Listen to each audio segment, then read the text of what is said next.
Hi,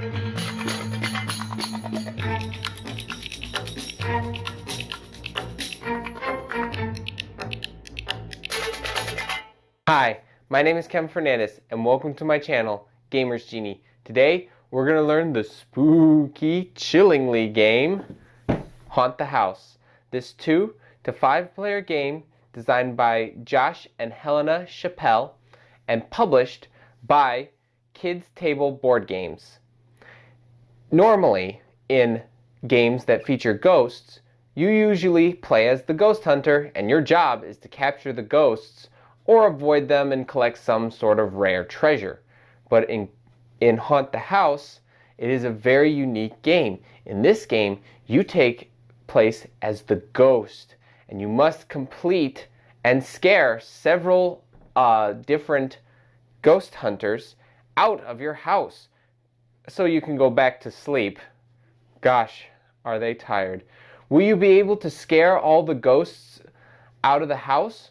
Or will they just suck you up and put you in some sort of weird chamber like in Ghostbusters? Well, let's find out as we go to the table and learn how to play Haunt the House. Shuffle the room tiles face down and create a draw pile and place it out of the way. Then lay out some rooms face up as I have done. If you're playing a 2-player game, place 3 rooms. For a 3-player game, place 4 rooms, and for a 5-player game, place 5 rooms. Shuffle the Ghost Hunter's deck face down. Create a draw deck and place it out of the way. Then draw 1 Ghost Hunter for each room, and place it face up in each room's doorway as I have done. Make a stockpile of skill tokens nearby, and I placed it in this bowl for easy access, and we'll just place this off to the side off screen. Shuffle the trophy tiles face down. Each player takes 1 red and 1 blue trophy tile. In a 5-player game, each player only takes 1 trophy tile of whichever color. Keep your trophy tiles secret. You may peek at your own tiles at any time. The player who can make the scariest ghost sound goes first. If you can't decide, gather all the ghost markers and randomly draw 1 from your hand to choose a start player. Then return them all to their respective players. And that completes the setup. Haunt the House is played in turns. When your turn is complete, play passes clockwise. On your turn, you will either take 2 actions or yell, boo. There are 3 sorts of actions you might take on your turn. You can take them in any order you want, and you may take the same action twice. The action types are draw 3 scares, like so, place an invisible face down scare, or play a visible face up scare. Only if you have 1 or no scares in your hand, you may use 1 action to draw scares from your deck until you hold 3.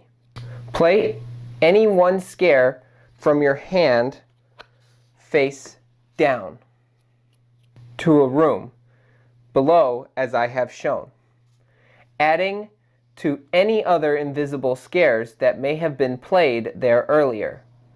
Your scare does not have to match any of the scare types shown on the ghost hunter in the room. So that's these 2 down here. Playing a scare that does match can earn you a reward later when the scare is revealed during a boo. Play any 1 scare from your hand face up in a room, adding to any other visible scares that may have been played there earlier. The scare must be one that is actually needed to frighten the room's ghost hunter. This means that it must be of a type shown on the Ghost Hunter card that is not already satisfied by scares. So for example, he needs a bump and 3 creaks in order to be scared. So it must be a bump or a creak that needs to be a visible scare, and I have placed a bump. When you play a visible scare, you may immediately trigger the power of that room. So since I played this, I can take any one visible scare from one room into my hand. So if there was another visible scare in the attic or the laboratory or even the clock tower, I can take that into my hand. On your turn, instead of taking actions and you think that among number 1, the visible scares on a room, the invisible scares on a room, on that room, number 2, and the scares in your hand, that there are all the scares needed or more to frighten out that room's ghost hunter, you may point at it and yell, "Boo!" Resolve the boos step by step. If there are any invisible scares, flip them over in place to reveal them. Any revealed scare that was a bluff, meaning that the ghost hunter is not frightened by that scare type, is discarded immediately into the owner's discard pile. If any of the revealed scares were correct, meaning that the ghost hunter is scared by that scare type, even if that scare type is already satisfied by face-up scares, each player who played at least one correct scare immediately gets 1 reward skull from the supply. Each player may only earn a maximum of 1 skull token, even if they played more than 1 correct invisible card. Between the played visible scares and the revealed invisible scares, are there enough scares to frighten out the ghost hunter?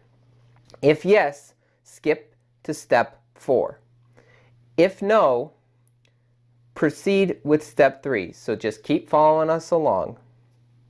Do you have the needed scares in your hand to finish off the boo and frighten the ghost hunter out? If yes, play the scares now and proceed to step 4. If no, you made a bad boo. Any revealed invisible scares are discarded to their owner's discard pile. Scares that were played visibly stay in place and your turn is over. So, luckily, I do have the remaining scares in my hand and therefore, we're okay. Congratulations! You have frightened out the ghost hunter. Collect the ghost hunter card and keep it face up on the table in front of you. All scares in the room go to their owner's discard piles, and you discard the room, draw a new room, and a new ghost hunter. Shuffle the room discard pile and create a new draw pile if the old draw pile runs out. Then add a fresh ghost hunter from the deck to the new room's doorway. If you took actions or made a bad boo, number 1, you may discard any scares from your hand you don't want and keep whichever ones you do want. Then, if you have fewer than 3 scares in your hand, you just draw 3 back into your hand, like so. If your scare deck ever runs out of cards for any reason, shuffle your discard pile and create a new deck. Due to some room and phantom powers, it is possible and legal to end your turn with more than 3 scares in hand. If you successfully frightened out a ghost hunter, you may not discard or draw now. Either way, your turn ends. The game end is triggered when one player frightens out their 4th ghost, 5th in a 2-player game, and we are playing a 2-player game, so it'll be 5th for me and Jordan. Continuing clockwise from that player, each player gets one last opportunity to yell boo and resolve it as normal or pass. Then the game ends. Each player scores They're skull tokens. These are worth 1 point each. The skull tokens on the cards are worth the value printed on the card.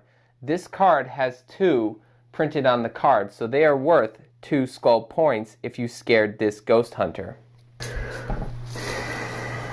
Gear collections reveal your trophy tiles. Each piece of gear in your collection, counting symbols on your ghost hunter cards plus the symbols on your trophy tiles, is worth points equal to the number of gear type you've collected. So, for example, there is 1 grappling hook on this ghost hunter, so that is worth 1 point. If you have 2 lanterns, each lantern is worth 2 points for a total of 4 points. You have 3 crowbars, each crowbar is worth 3 points for a total of 9 points, and so on. The highest score wins the game. In the event of a tie, the tiebreaker is in turn order, starting with the player who triggered the end game. This is the basic version of the game. If this was a little easier than you thought, considering shuffling the Phantom deck. There are special rules to using this deck in the game, and I'll go over those rules in our gameplay video of this game. And that's all you need to know to play Haunt the House. If you have any questions about this game, please put them in the comments below. And if you enjoy this channel, please consider hitting that subscribe button and hitting that notification bell to know when we have new videos coming out. We release a new video every Monday. If you really are enjoying this channel, consider becoming a Patreon supporter. We start with as low as $5 and we go up to $20. Each one with a different setting, but all of them will give you a chance to be a producer with your name in the end credits of each of our videos. If you're a little tight on money, all you need to do to support this channel is just spread the word about the channel and tell your friends and family that we exist, so that way we can help build our family on this channel right here. Be on the lookout for our upcoming gameplay video on this game. But until then, thanks for the views.